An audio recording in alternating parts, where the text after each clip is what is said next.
I want you to picture your daily routine for a second. The alarm goes off, you grab your coffee, you commute, you tackle the inbox. The standard grind. Right.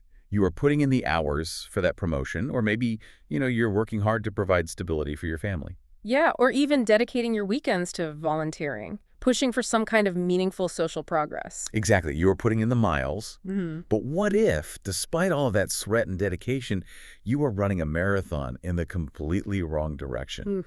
Like, what if the finish line you were sprinting toward is actually a dead end? It is a profoundly unsettling proposition to consider. I mean, we map out our entire lives based on these very tangible, very physical milestones, right? Yeah, a better job, a secure home, a fair society. Exactly.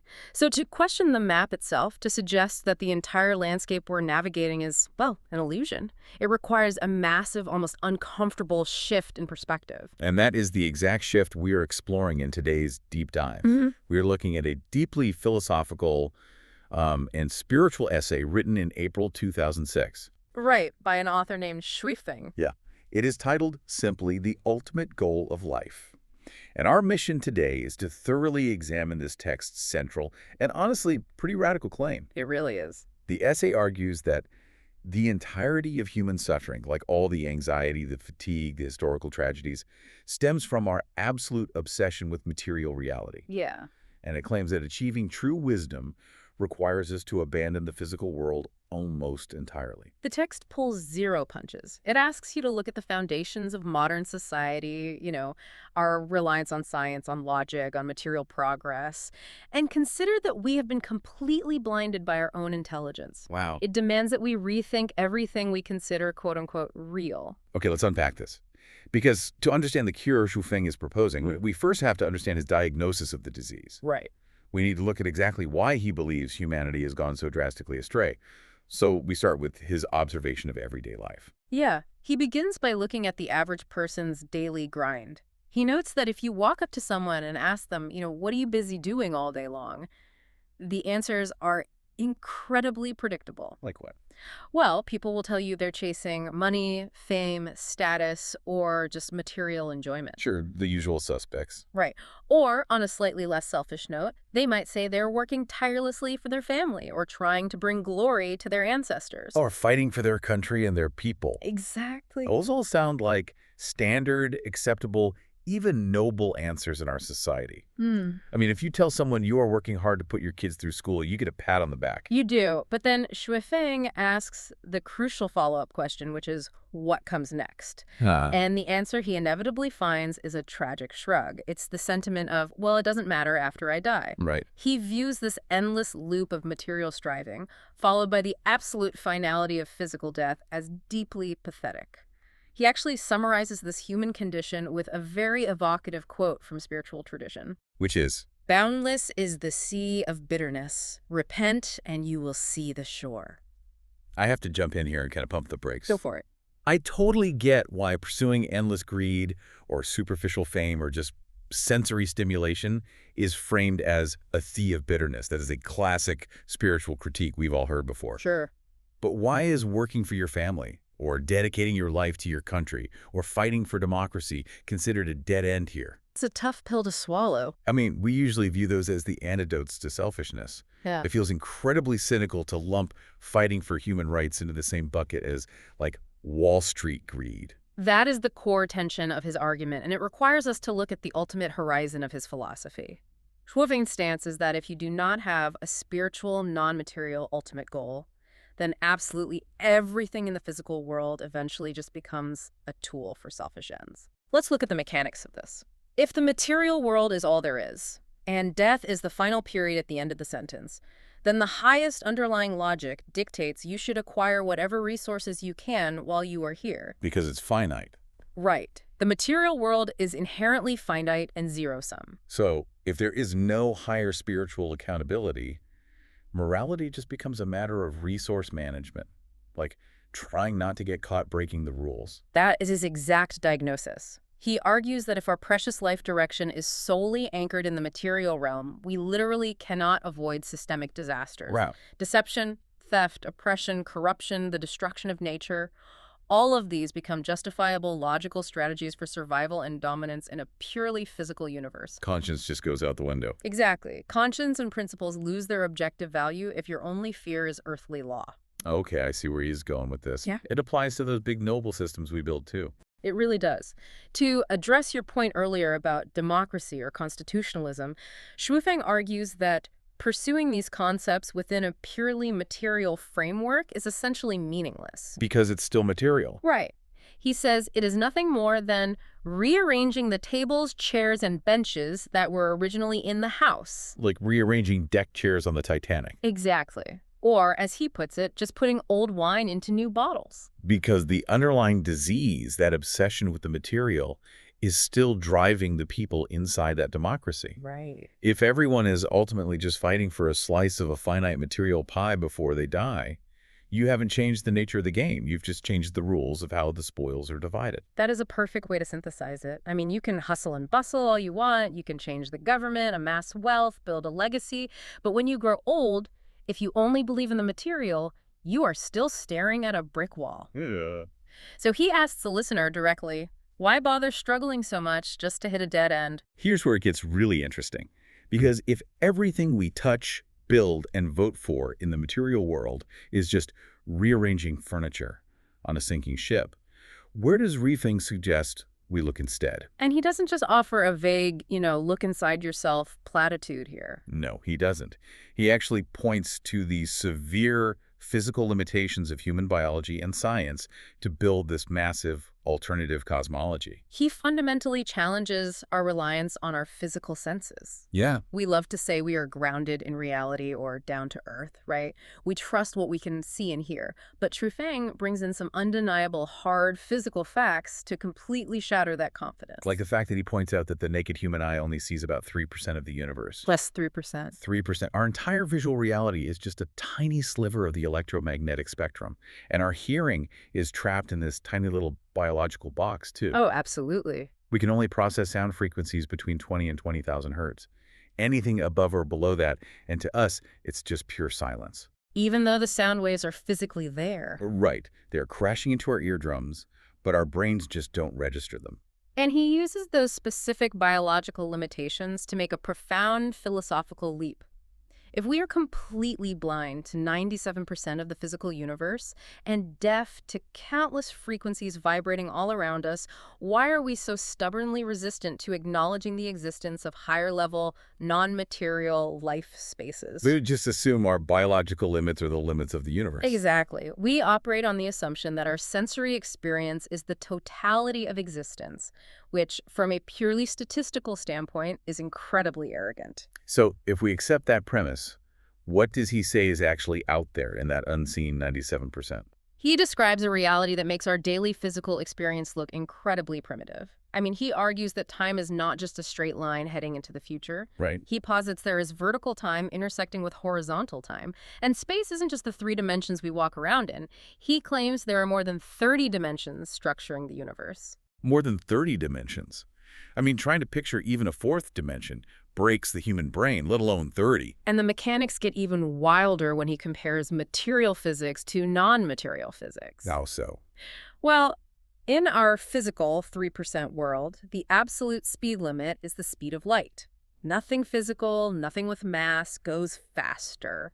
But Xu argues that non-material structures, which he defines as the very essence of life with a capital L, operate on completely inverse rules. Inverse rules. Right. They operate at what he calls a negative universe speed. Wait, let's ground this. What does negative universe speed actually mean conceptually?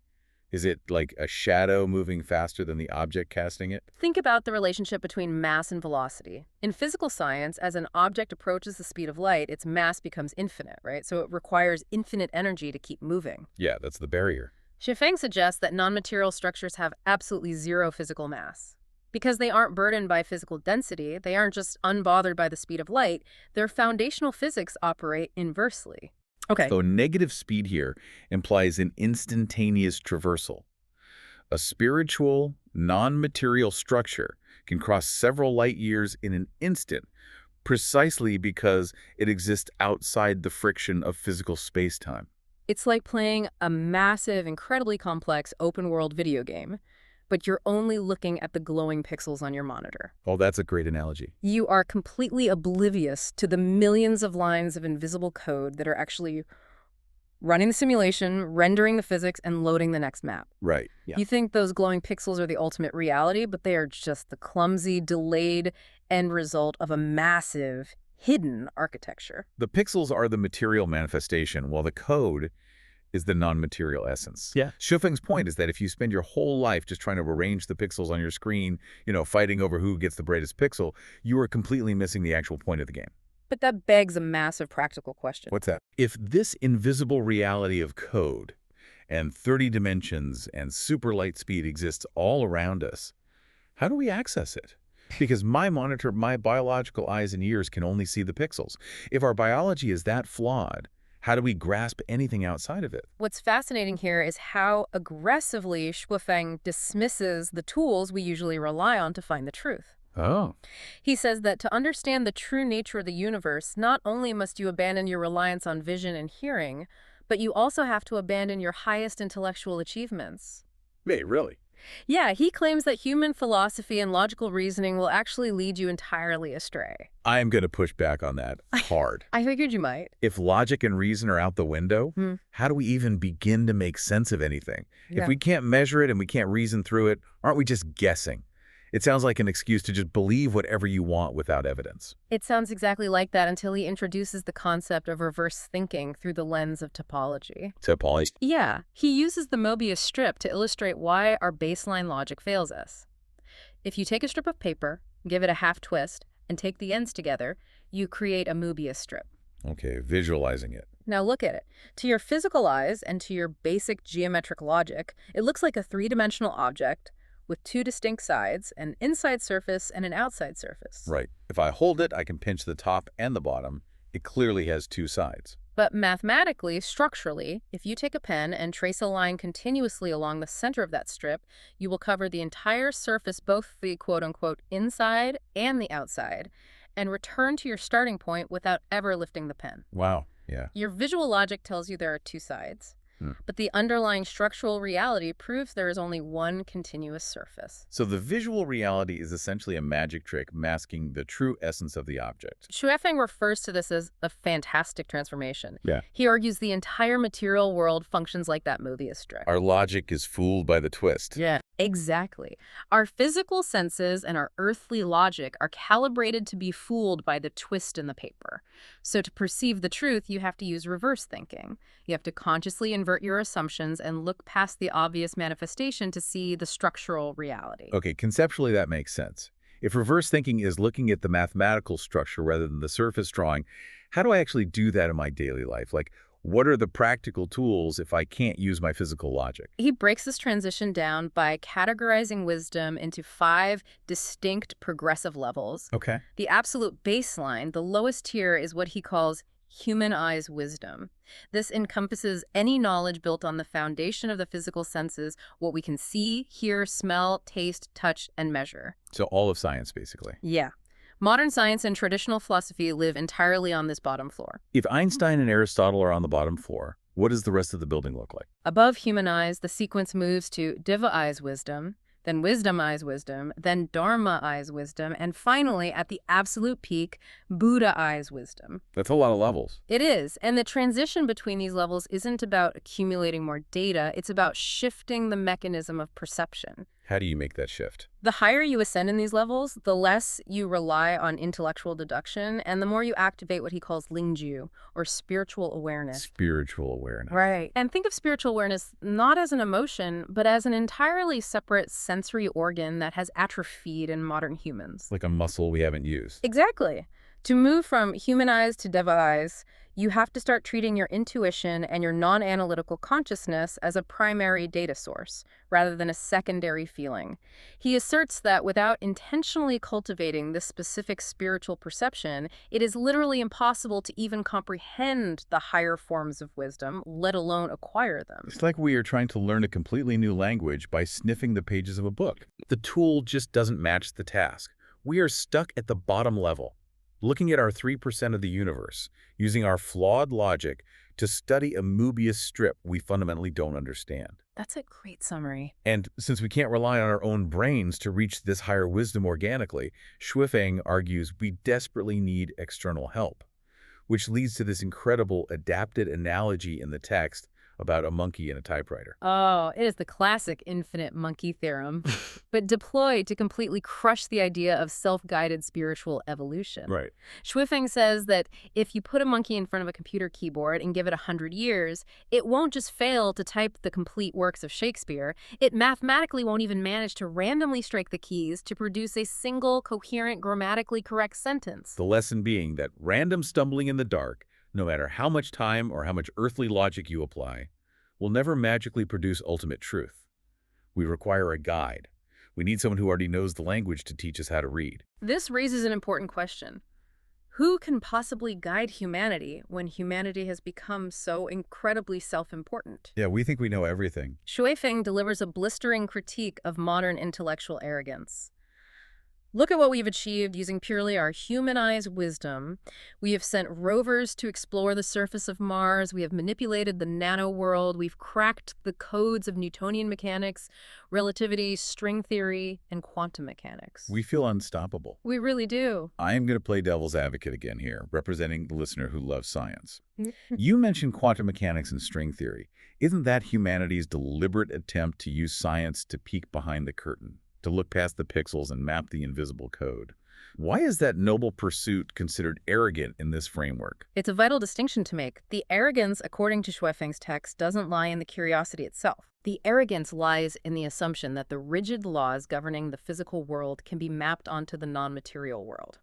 He establishes a hard, unbreakable rule, which is that the material world has its own operating system, and the non-material world runs on entirely different fundamental laws. So we are basically trying to use a thermometer to measure a poem, or a tape measure to evaluate a piece of music. We're using the wrong metric. It's a massive category error.